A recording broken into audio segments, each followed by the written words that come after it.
this is how to make a Google form.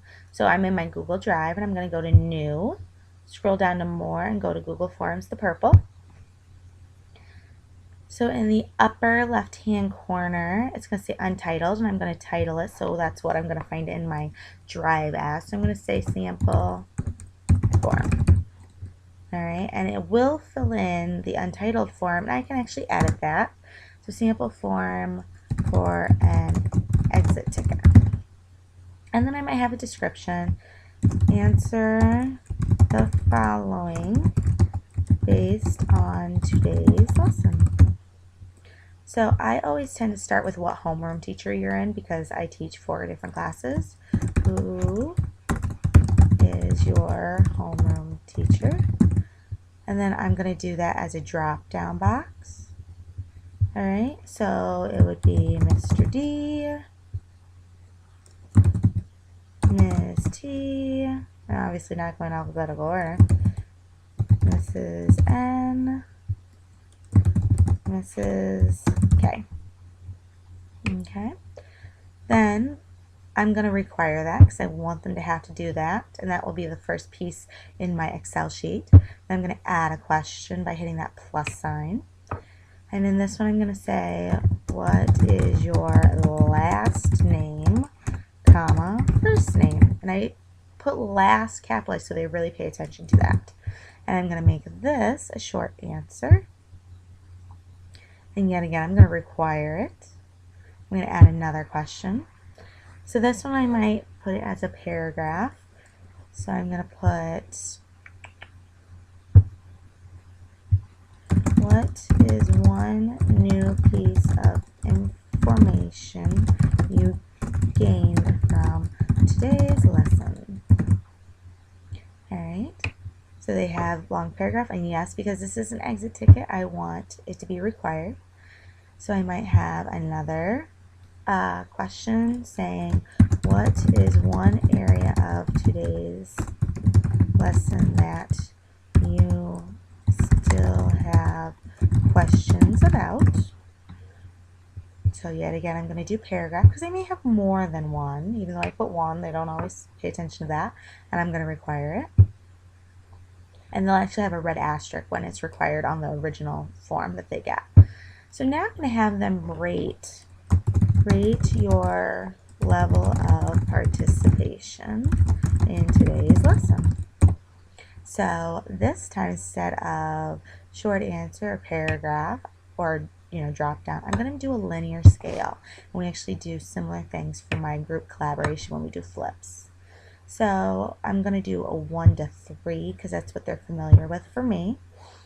So a 1 is a passive learner, and then a 3 is, there we go, an actively engaged learner. And we've had lots of discussions about what those are.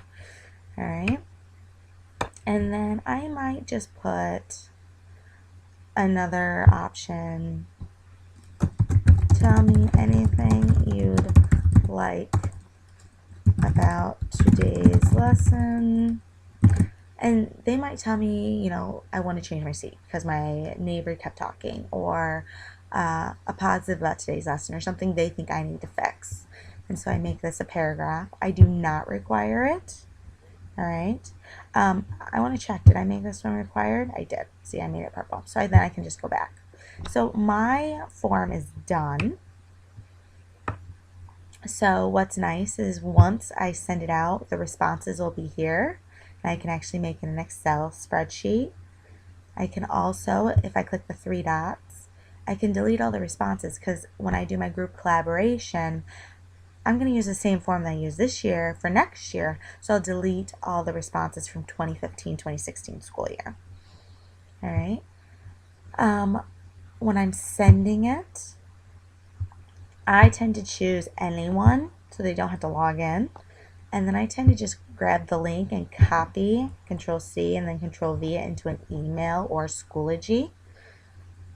So I would just hit cancel because I've already done that. What is nice is I can change the color palette to any of these. So let's make it green because it's a favorite. I can actually also change it to a picture instead. or I can upload my own photo. Love me the shamrocks, so I'm going to select those. And I can even, like, when I was doing rocks, I had a background that was rocks. So pertaining to whatever my topic of discussion is, I could change the background. My settings, who can respond. I can enable that they can submit another response.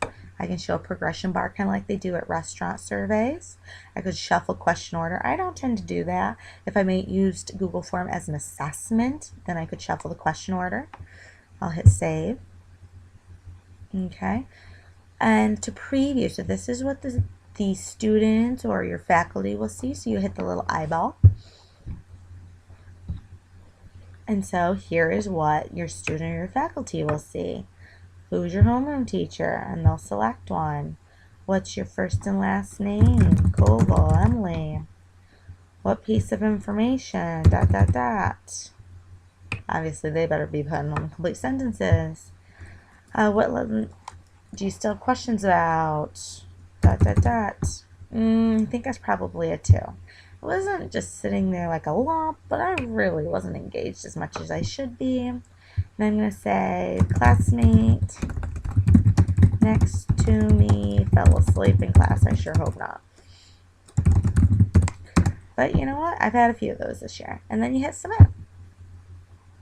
So if we go back to my sample and I go to responses, here's what I've got. Right now I've got 100% Mr. D's class. I've got my names. All right, and I can also look at it in an Excel spreadsheet. So I can hit create. And here it is. All right, and once more kids complete it, it'll fill up more rows and rows and rows. So here are some samples that I thought you might want to know or see. So here's that survey that I had you guys do earlier. Here's your responses. What's really nice is it gives me graphs and charts that can help make my decision making easier. Group collaboration I do with my students after every flip. So it's very similar to what we did here. Okay.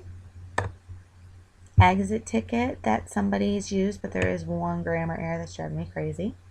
All right, so name, what subject, what stuck with you today, rate yourself, yes I understood, no I don't. Reflection, do you have any thoughts to share, questions? Here's my end of rock survey, so notice I changed the background to rocks. Okay, these I didn't require. I can go back and edit it and make them requireable just by tapping on them and clicking on the tab. Okay, and then here is ours once again. I hope this helped you understand Google Forms. I hope you start to use them. Good luck, and if you have any questions, let me know.